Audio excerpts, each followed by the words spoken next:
Balotelli, Aguero! Welcome back to the On The Ball podcast, another episode of the greatest potty going round, and we're back here again to talk about NFL fantasy. We'll be doing a week 4 preview of the NFL in general at the end of the episode, so stay tuned for that one. But the main chunk of this episode is going to be fantasy chat, our usual rises and fallers in the main 4 fantasy positions. But before we get into that, a little bit of a fantasy wrap up from the lads. Jimmy, how did your side go this week? Surprisingly impressive. I think I whipped up like 153, beat Locke, who has a very solid team, to say the least. So yeah, 1 and 2, and the champagne was cracked open at the end of Tuesday to celebrate. Yeah, actually pretty big win, because as much as I had faith in your side, if you went 0-3, I know 6 out of 10 of our league make finals, but 0-3 it would have been getting into must-win territory. But huge win, right back in the mix, and you've got a pretty good team. So and you've been doing some good trading as well, actually. Every time I see one of your trades go through, I'm just like, how's that happened? And I even do that when I'm the person trading with you. So, Pilch, your team, I can't even remember how you went. How'd you go, mate? Yeah, in the end, pretty good. Thursday night footy was not looking good. Had McCaffrey get injured, and then the George Kittler Footy Club had Brandon Cooks, who went off, but got to our Sunday night footy and just blew him out of the water, as they say. So I'm sitting at 3-0. Yeah, sitting pretty, and you're not budging on CMC. I didn't really have a crack, but I investigated last night, and that's smart footy from you. Not really copping the fantasy pros, dropping him down to number 6 in the rankings when he's going to miss like 2 weeks. But I don't know, maybe there's concerns he comes back and has like a limited volume or anything. I have to say, not sure about the management of CMC from the Panthers. I think it's got to be questioned. Like, the man's come off in the injury-riddled year, and then he's gone from week 2 he had 40 touches or something, and then straight into Thursday night footy. Like, you would have thought there would have been some smarter play, especially when they were up against the Saints by like 20 points. I just think, like, I know he's a weapon and you want him on the field every single play, but it's not possible, especially when he's injury prone. So I think the Panthers management might have let a lot of fantasy managers down a little bit there. But yes, and then in terms of me, I had an absolute shocker. Somehow got the most disgraceful win in league history. I don't know what I scored, like 89 or something, but yeah, George Kittle had to get, I think, 12, and he got the job done on their final drive. And yeah, I don't really care about my record, though. I'm just seriously worried about my team, because that's back-to-back stinkers. And I was looking at my team this morning, and every single player is in the reds in terms of rostered percentage. So everyone's trying to get rid of them out of their team. So that's good to see. But yeah, we'll see how it goes this week. Hopefully, I guess some of them are due. Didn't have the greatest luck with injury. Had Sterling Shepard. Actually benched Devo Samuel, which was a massive risk. I think it would have paid off if Shepard didn't get injured, but he did just after the first quarter, and then Julio Jones also only played 50% of snaps with the injury concern. So yeah, that didn't help either. But yeah, pretty average week from me. Jonathan Taylor did not do well, and Carson Wentz, you could tell he was playing on 2 sprained ankles, I'll say that much. All right, time for our risers and fallers. QBs, start us off. Obviously, we're in a 2 QB league, so then we might say some people that aren't that relevant to 1 QB leagues, but hang with us. Pilch, who are your risers and fallers in this position? All right, so risers, I'm going to have to say Kirk Cousins. Have been way too low on him all year, and he's just put up 25 every single week, so it's about time I respect him.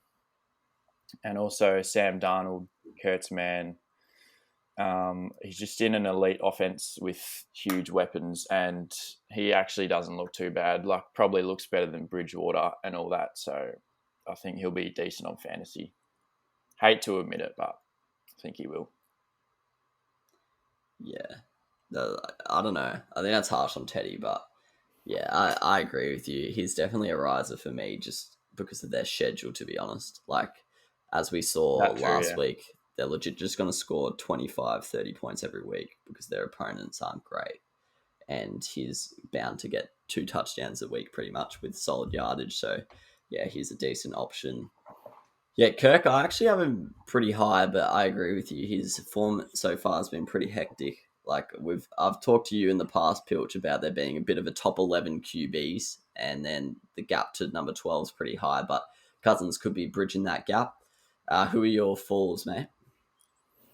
For me, it's just the one faller, and I've kind of done this as a big group, but the entire Cowboys pass offense for me. So Prescott, Lamb, and Cooper, all fallers, for a few reasons. Firstly, their defense is way better, meaning they don't have to throw it as much this year, which is good for them, but bad for fantasy.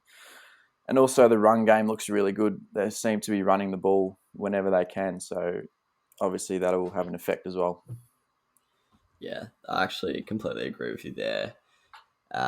So I would say the running back stocks, as I'll mention in a second, increase, and then all those boys decrease.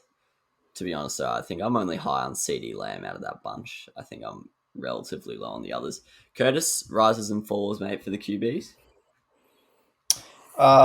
Rises have to 100% agree with the Kirk and Darnold analysis from Pilchos.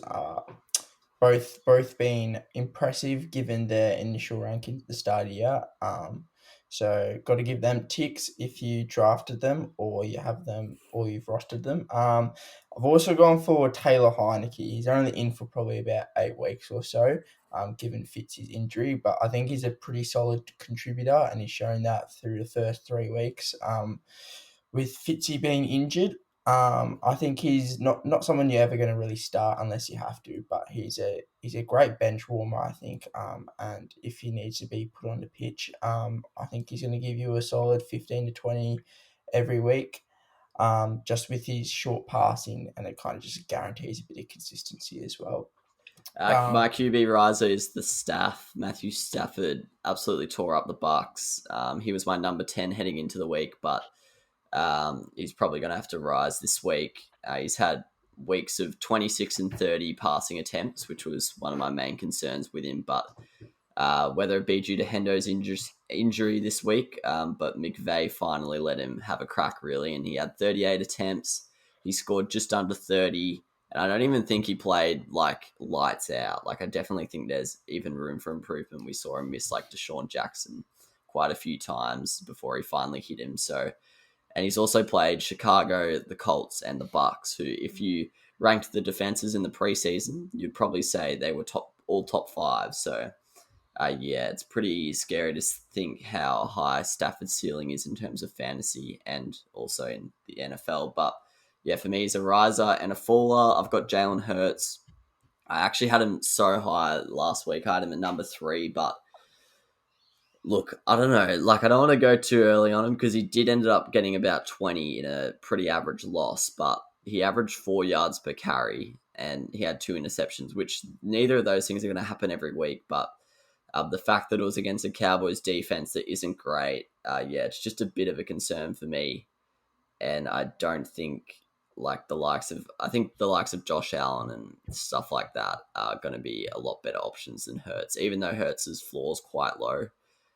As we saw, like, he had a bit of a stink. Well, not a stinker, but he didn't play great at all, and he ended up getting to around 20. So, yeah, I've probably got to move down from number 3, but that's probably more of just a faller for me than the average bloke in the fantasy community. Running backs, my main riser, as Pilch mentioned, as the passing offense goes down for the Dallas Cowboys, something's got to go up. So I've got Zeke. He was actually my number 31 going into the week, and he had a bit of a blinder here, can't even lie. Their O-line looks like it's back to their best, and when he's going to get the majority of snaps, he's going to score well just because the yards per carry is going to be good. He's getting red zone stuff. The game scripts really, really suited him on Monday night, and it probably will continue to if Dallas keep playing this well. He had 6 red zone carries and 3 red zone targets, which is pretty amazing for a running back. My other riser is Najee Harris, Pilcher's man, item at number 14, moving into the week. And I'll be honest, I actually hate this thing about fantasy because it's disgraceful what he put up on the weekend, but he had 4 red zone targets, so you can't really deny that.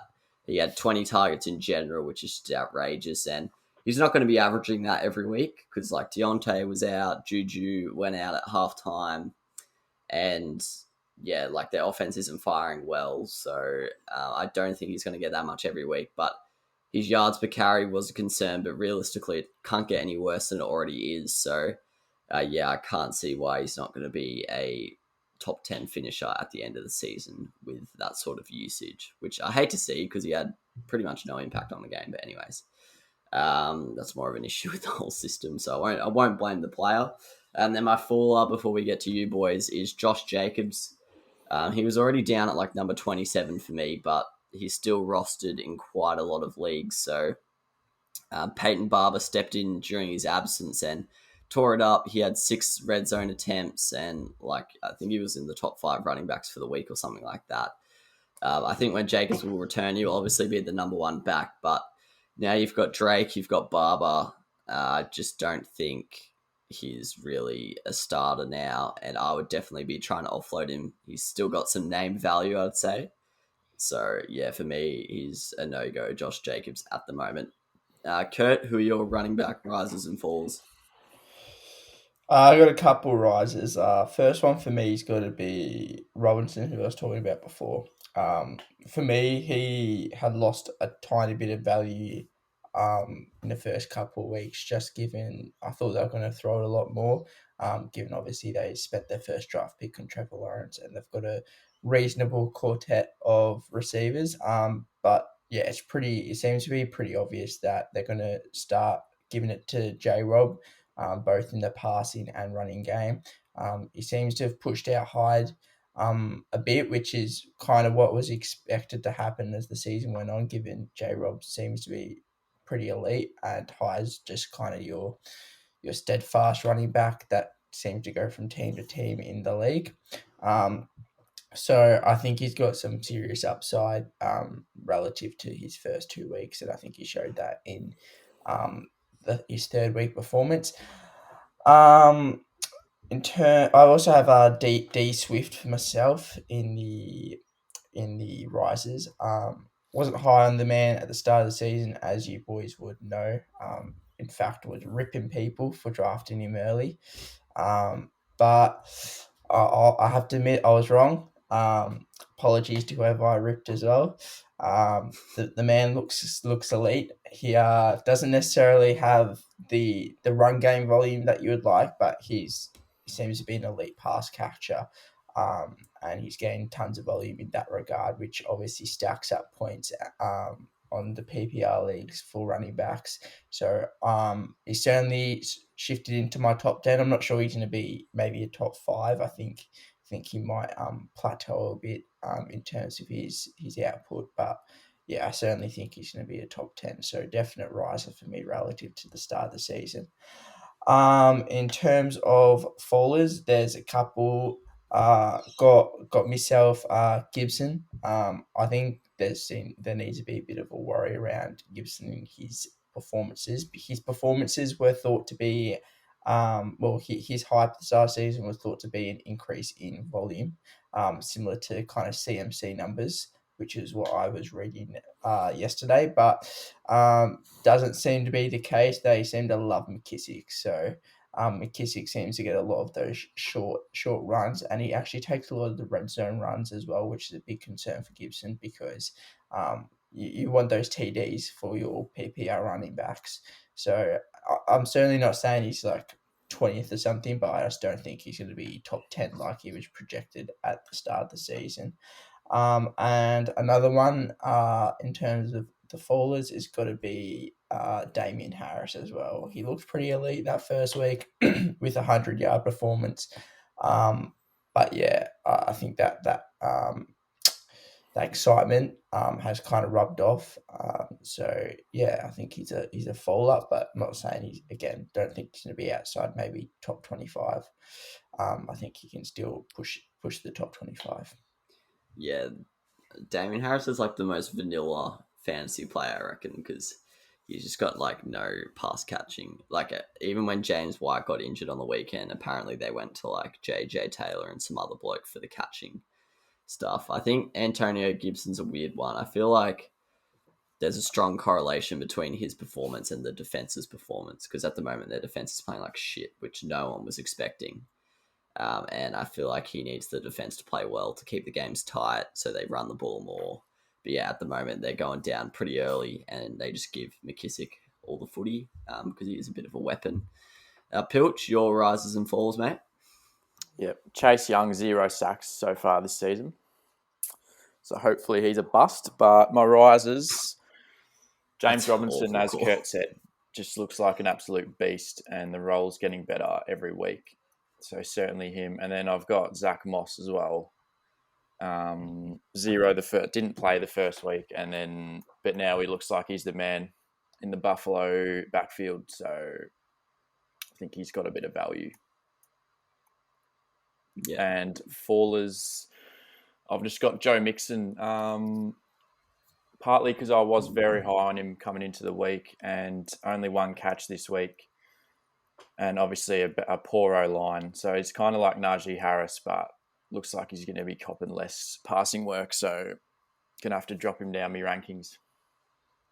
Yeah, I feel like compared to Najee Harris, I think the Cincinnati offense is better than that Pittsburgh. So I feel like when things are going well, they won't require Mixon's checkdowns, where at the moment Big Ben he's only really good enough to hit Najee Harris about 3 yards away. So yeah, sadly for Mixon. I'll be honest, I have not really paid attention to Mixon because he's in a bit of a locked situation now, league. Bit of a confusing explanation, but he doesn't have much relevance to us. But yeah, Zach Moss, an interesting one. We all sort of expected this last year, didn't we? But Singletary sort of held his own last year, and now he's taken over, and we love to see it from Zachariah Moss. Wide receivers, Pilch, your rises and fallers, mate. Rises, DJ Moore. A while since he played, but he looks back to his best. Everyone knew how talented the man was. It was just a case of, I guess, target share and how good the QB was. But Darnold looks all right. Now Robbie Anderson's just nothing now. So Moore's copping all the targets back there. So he's going to be an absolute beast for fantasy. He won't even need to score that many touchdowns with this volume. And also Odell Beckham played was it his first game? I believe it was his first game back and balled out. So going to have to put him up there. Yeah, he actually looked sick, Odell. Who are your falls, mate? And fallers, I actually forgot to write it down. So come back to me. All right, we'll come back to you. I'll do mine. Rises, I've got Curtis has been, I believe. I don't think you've traded him, but you have done a lot of trades recently. Cole Beasley. He was around my number 28 heading into the weekend. He had 5 red zone targets, which is something I just don't associate with Cole Beasley. But that's good to see. And yes, Sanders balled out, and yes, Diggs is an absolute freak, but Beasley seems to always get enough footy, which is good to see. And Allen also looked back to his best, which was a bit of a concern in week 1 and 2. So I think Beasley, look, I don't think you're going to start him that much, to be honest. I feel like he's more of a bench player that you're going to chuck in during the buys, but I don't think he's one of the best options you can have there. And I reckon, even though he's been scoring well, just because, I don't know, we saw it last year, I think it's because his name, like no one really... He's not like a big name player. I feel like he's usually undervalued. But yeah, that's my first rise. And my other one is a bit more of a rogue one. It's Curtis Samuel, my man, in my IR slot at the moment. I'm going to wow you here, boys. Time for some shocks. All right, so in his last 10 last year, so I think it's between like week 8 and week 17 or something like that, he averaged 16.26, which for context had him at the wide receiver 14 for that period. So assuming he comes off IR this week and assuming there's no like injury issues that will plague him for the rest of the year, I think he's just a very interesting gamble. He's only rostered in 57% of leagues, and this is a guy who was wide receiver 14 for a large chunk of last year. Yes, he downgrades to a weaker offense, but in that sense, I also think his targets will probably increase.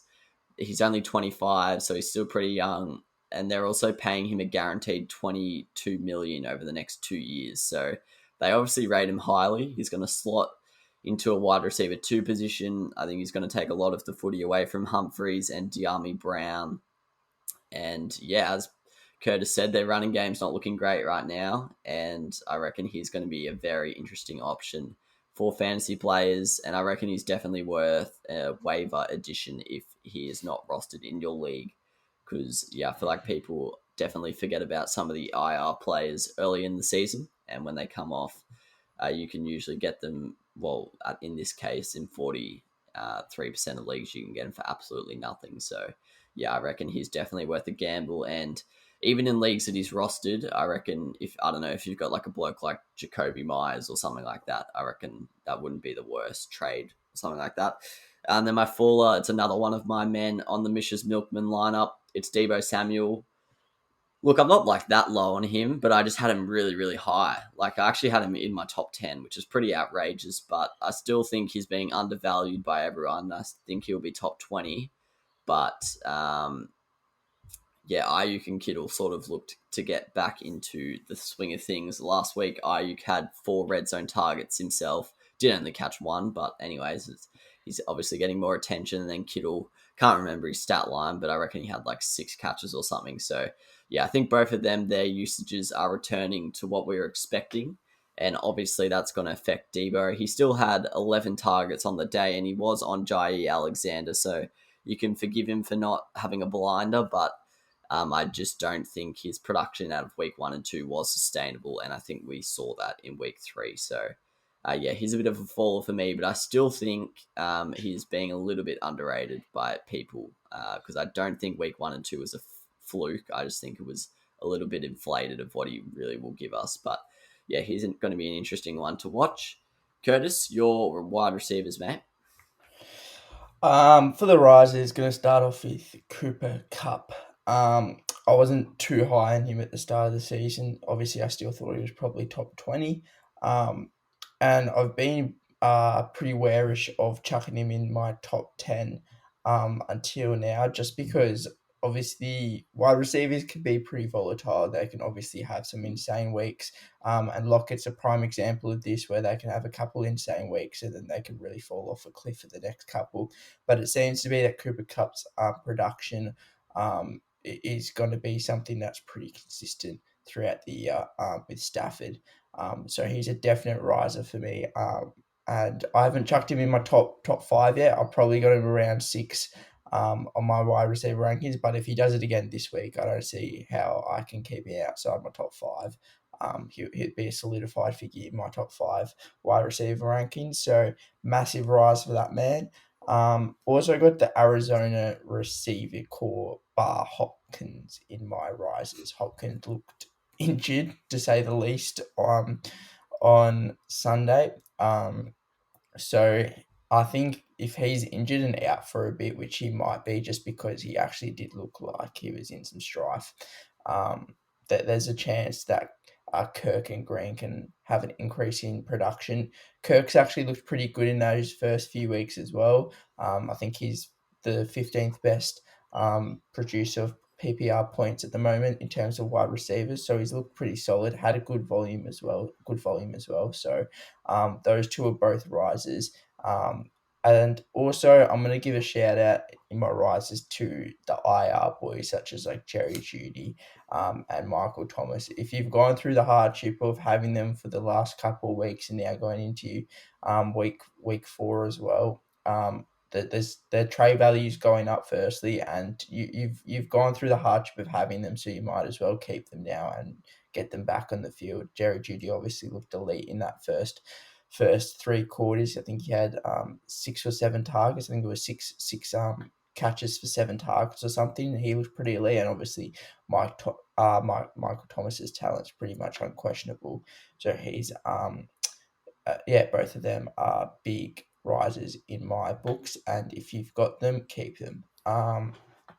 In terms of fallers, Hopkins is certainly one for me, just because of that injury. I think it's a rib of some sort. So I would just be a bit wary of him. And I've also got AJ Brown. His first 2 weeks didn't look that great, and then obviously he seems to have an injury as well, and it's week to week. I believe it's the hamstring. He obviously still has some trade value, and there's also a lot of competition there with Julio, and then obviously Henry seems to be getting the ball a lot more again, and seems to be involved in the pass catching game this year as well. So I think if you've got AJ Brown and Julio Jones for that matter, just be a bit wary of them, just given Henry and the amount of mouths that need to be fed in that offense. Yeah, absolutely. I agree with that one. Both, to be honest, could chuck Julio in there as well. They're both a bit of a worry at the moment. AJ Green, he's actually a bit of a spicy option, to be honest. Not that relevant in our league because old mate Mustafa has him, but anyway, he's like actually playing pretty well. And yeah, I've got a couple of my top five. Pilch, you have him in your top five as well, don't you? I'm in my top 2. Yeah, so that just shows how high we are on him. Absolute beast. As a Robert Woods owner, I'm hoping that defenses pull their finger out and just double team the prick. But yeah, I don't even know if he's defendable at the moment. He's playing that well. Also, just got to address Pilch's comment about Chase Young, and that is probably the worst call of all time. Saying I'm a Giants he's a fan. bust. Oh, I said you act hopefully like- he's a bust. You're an absolute cook. When Pilch has gone from the Lions, Yeah, that's what I to don't the get. Packers, and now to the Packers. Giants, and Mate, you were frothing the Packers. mate, I No, don't I get like, I how like Aaron Rodgers and Adams. I don't like you. I actually respect it, but like I don't know how you have this ability to just pick up Die Hard like straight away. Like I cannot do it. Like I've tried in the past, and I can't care about a team that I My haven't cared about. my in the Lions past. fanship was never really a fanship, to be fair. Well, I don't Like, I'm know. Like locking- I've I'm seen you locking get in the triggered Giants. about a few losses, mate. Yeah, you're locked in the Giants now. I'll give you that. But like, yeah, it is road footy to the point where you're talking shit about division rivals. Like, come on, brother, relax. But anyways, tight ends, mate. We'll go. Actually, did you pick your faller, Pilch? Yeah, I realised I already said it in the QB section. It was Cooper and Lamb, but Ah, I would like to also throw in my man Allen Robinson, who Yes. just can't cop a good QB to save his life. Feel bad for him, and I hope he can turn it around, but it's not looking good. Yeah, definitely. Yeah, I wasn't that keen on him, to be honest, from about week 2 onwards. But yeah, his value's diminishing pretty fast, so I'd be offloading that bad boy. Tight ends, we'll let you start, Pilchos. Who are your rises and falls, mate? Yeah, this is always the hardest section, but I've gone with Tyler Conklin in the risers. Seems like the Vikings' new man, and he had a great game. I think he had like 7 for 80 and a touchdown or something on the weekend. So he looks quite interesting. And then faller, no clue, but I'll say Cole Kmet. Don't really have much to back it up. Nah, I actually This did doesn't read look an too good. article He saying was he's- receiving some hype and doesn't look too good. So Yeah, no, I was somewhat keen on him in the preseason, but yeah, definitely not that relevant unless you're in a very deep league. Are there leagues with like 2 tight ends? That would be fucking rogue. Yeah, You'd be there are picking some weird Yeah, players that was by fucking- that there's some point. weird leagues out there. Mate, I would love to get into some weird shit, but like, unfortunately, we don't have the mates to be able to do that. But anyways, yes, I agree with both your calls there. Minnesota do love a tight end as well. Like Rudolph was one of his favorite targets, especially in the red zone, and then Irv Smith got a lot of action, but he's obviously out for the year. So if Conklin steps into that, he could be an interesting ad. My riser is Mike Gesicki, formerly of good fantasy fame, and then sort of fell by the wayside at the end of last year, turned into an absolute pile of shit. But he was my number 16 going into the week, and he had 13 targets on the weekend, 1 red zone. Jacoby Brissett was just like, in the last quarter, he was just hitting up Jaceki pretty much every play and Waddle. Shout out to Brissett and Waddle for completing the first ever pass for a safety. Never been done before, but pretty weird footy.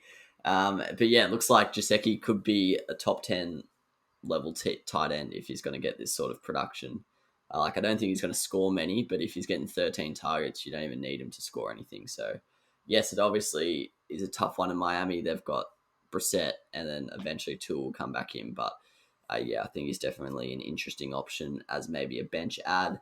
My faller, probably a little bit harsh because it is only one bad week, but it's the Hawk. He was my number 3 heading into the week. Actually, number 4 because, yeah, don't worry. But he only got 2 targets, which for me is a bit of a concern because you can forgive someone having a bad week when they're like maybe he's had 6 targets, 3 catches, and he's just been defended well. But to only get 2 targets is a bit of a concern. He's surely going to start getting a lot of attention because realistically, he's their only player. He's their only pass catcher who's worth anything. So, he's only their wide receivers. What Quintus Cephas? You're not really going to double team him, are you? So.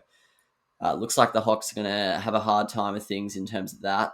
I still think he's going to be very good, but I thought he was maybe going to distance himself from the rest of the pack, like your Mark Andrewses, your Gronks, your Logan Thomases, but maybe not. Maybe he's just going to be the best of those lots. So, yeah, I'm a little bit lower on the Hawk after last weekend. Curtis, your tight end rises and falls, mate. Riser is going to start off with Dalton Schultz. Played a massive game on the weekend. Seems to be gaining a significant red zone target share, which is quite interesting. Shows a bit of promise as well.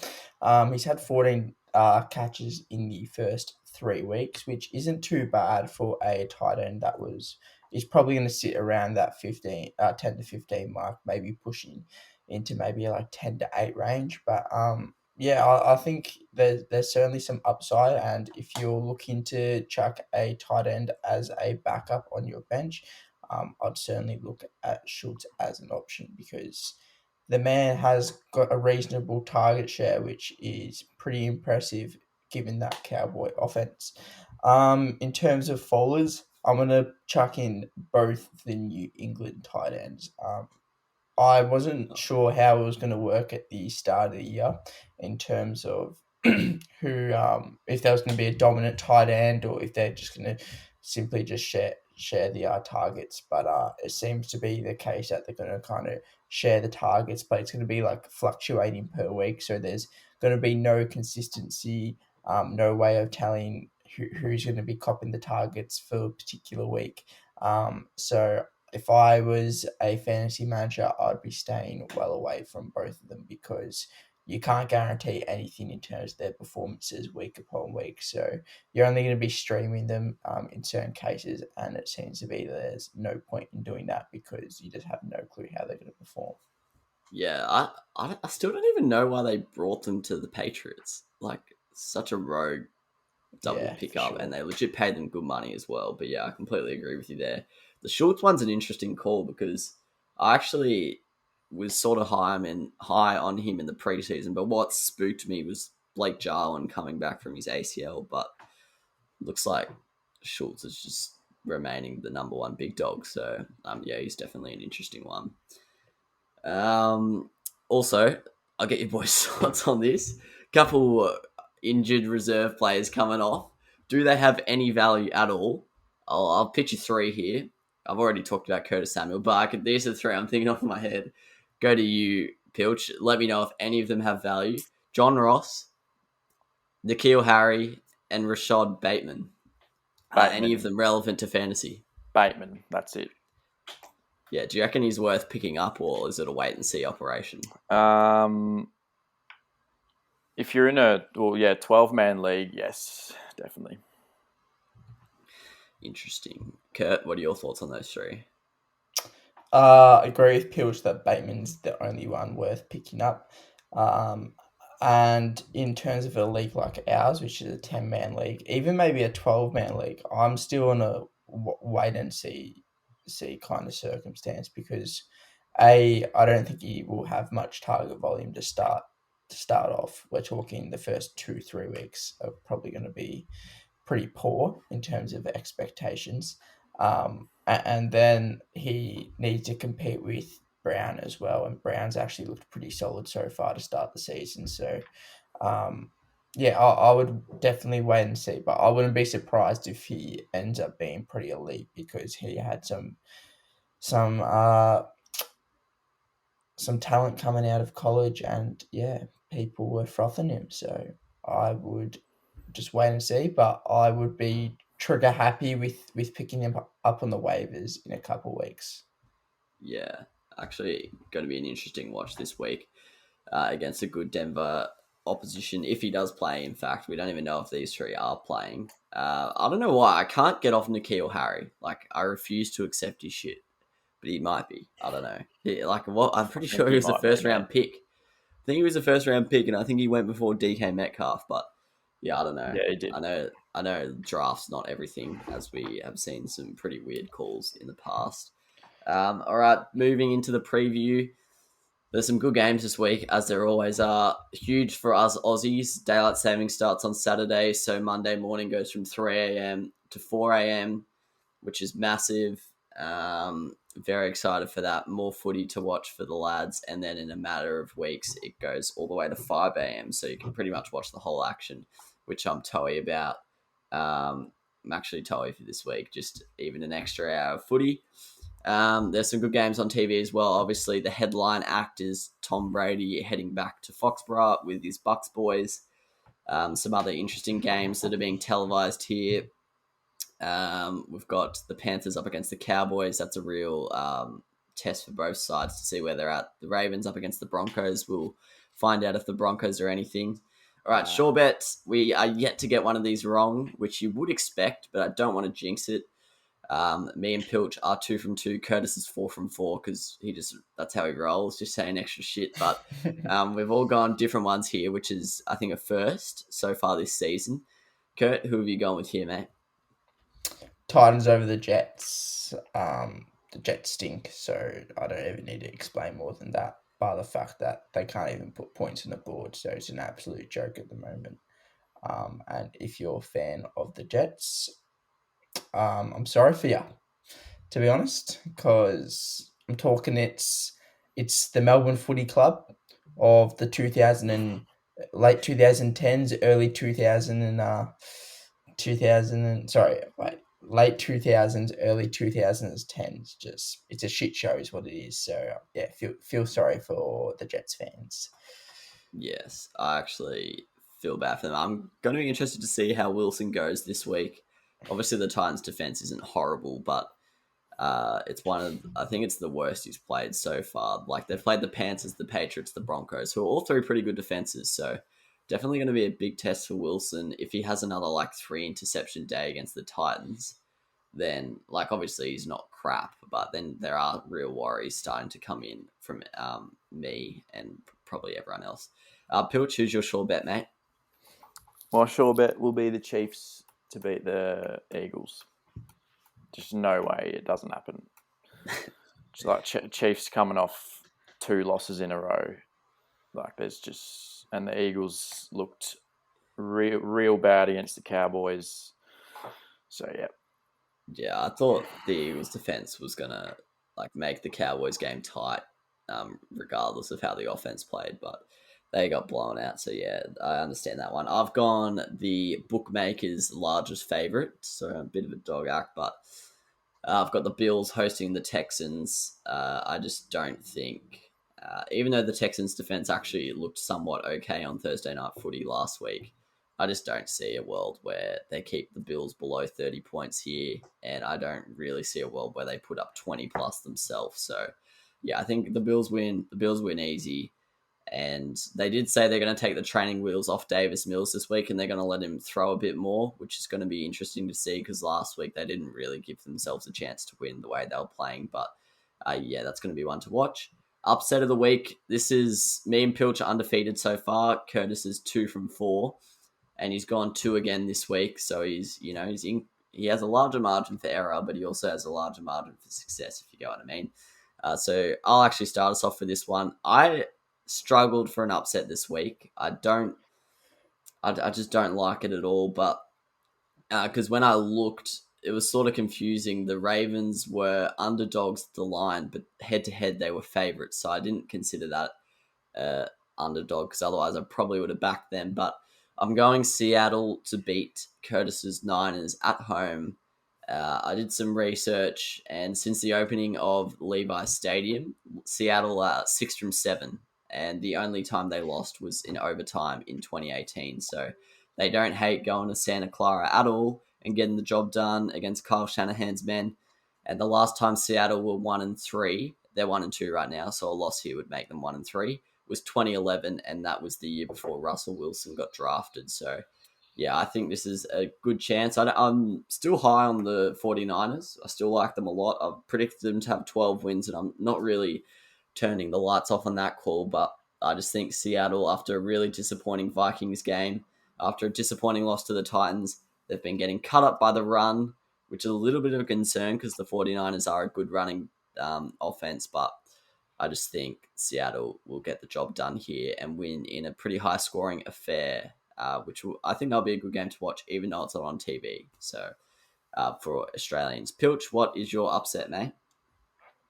My upset is Indy to beat Miami.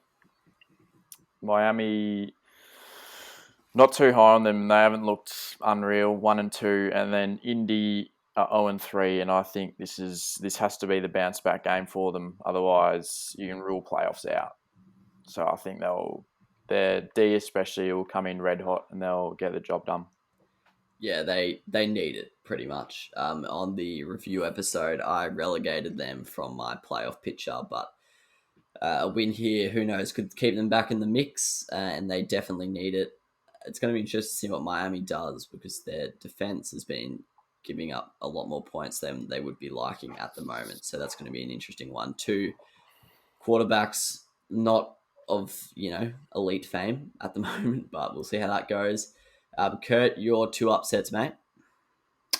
First one got Lions over the Bears. If the Bears play a stupid ass offensive scheme like they did on the weekend for a mobile quarterback, where they just left him in the pocket with 5 men.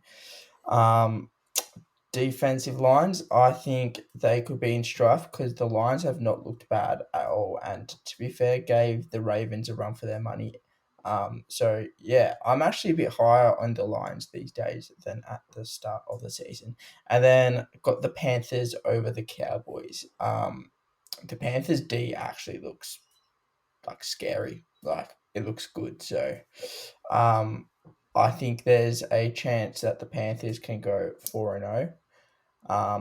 Darnold, as we've said earlier, doesn't look too bad. He needs to get rid of the fumbles that seem to be happening. But, DJ Moore's looking elite. Robbie Anderson probably gets some more volume and targets now, given given that CMC's out. Hubbard didn't look bad at all. So, yeah, I think the Panthers are a real chance to give the Cowboys a run for their monies and maybe get over the top.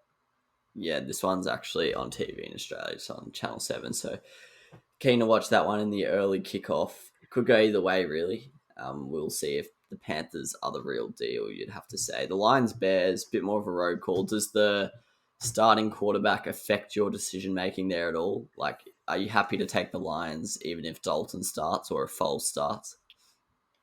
Don't think so. Like, obviously, what was like most upsetting about the weekend in terms of the Justin Fields debut was the fact that it was an offensive scheme that didn't suit him at all. It was like the Dalton scheme, and there was no RPOs, there was no getting outside the pocket. They just let him sit there and let Myles Garrett and Clooney just run over the top of a very average offensive line.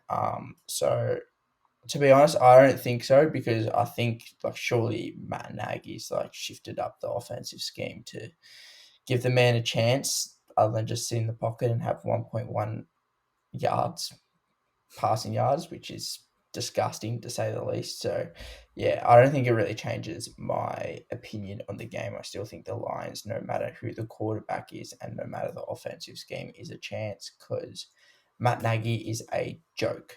and needs to get the hell out of Chicago. Yeah, he's not going to last much longer because they got this one, but then after that they've got 6 really hard games, so they could easily be 2-8 or something, and he won't be in the building at that point. So yeah, but must win for the Bears, and Detroit definitely deserve a W after the last couple of weeks. All right, spreads. Pilch is leading the way here. He's the only one over 50%. He's 3 from 5. Curtis is 1 from 4. I'm 2.5 from 8. Oh, I don't know. I'm not really confident on any of these three, to be honest. But my first one, I've got Washington, the favorites against Atlanta. The line's only 1.5, which I think is pretty outrageous. Yes, the Falcons are coming off a win, but they beat a pretty awful Giants lineup, and I just don't see how this defense keeps playing as poorly as it does. I feel like the Washington defense comes out, makes a statement, keeps Atlanta below 15 points, and I think the Washington attack is good enough to put up, 25 or something. So, yeah, I think I'm pretty happy with that one. My next one's Baltimore at the line. This is obviously at the time of recording. They are underdogs. The line's 1 point at Denver. Yes, Denver have looked really good so far, but they've played a combined opposing record of 0-9. So they haven't really been tested yet. And I think Baltimore is one of the stranger tests you can get with the way they play on offense. Yes, they didn't look great against Detroit, but Marquise Brown dropped 2 touchdowns pretty much. So, I think they played better than the scoreline suggests. And this is going to be an interesting one to watch as well. So hopefully Baltimore get up here. And then my other one is Tampa Bay. The line is 7. They're obviously favorites heading into New England. I don't know. What I saw from the Patriots on the weekend against the Saints, I just don't think they're a good team. I thought their defense was going to be able to carry them this year, but it doesn't look like it's playing at the level that it needs to be to do that. And although it's always scary to bet against Bill Belichick, I just think the Tampa defense will come out and make a statement after a few poor weeks. And also, I think the offense is too hot to handle. So, an AB should be back this week, despite Scotty Miller going to IR. Curtis, your spreads, mate? I've got the Titans at -7.5. Sorry to the Jets fans, but the Titans are winning by more than 7.5. The Browns at 2.5. I think that is a saucy spread, and then the Titans at plus 16.5. The Texans, at plus 16.5. I don't think the Texans are too bad. To be fair, like they actually look all right, and Mills, to be fair, looks okay. So yeah, I don't think they're going to be losing by more than 16.5 points. So I've got them in my spreads.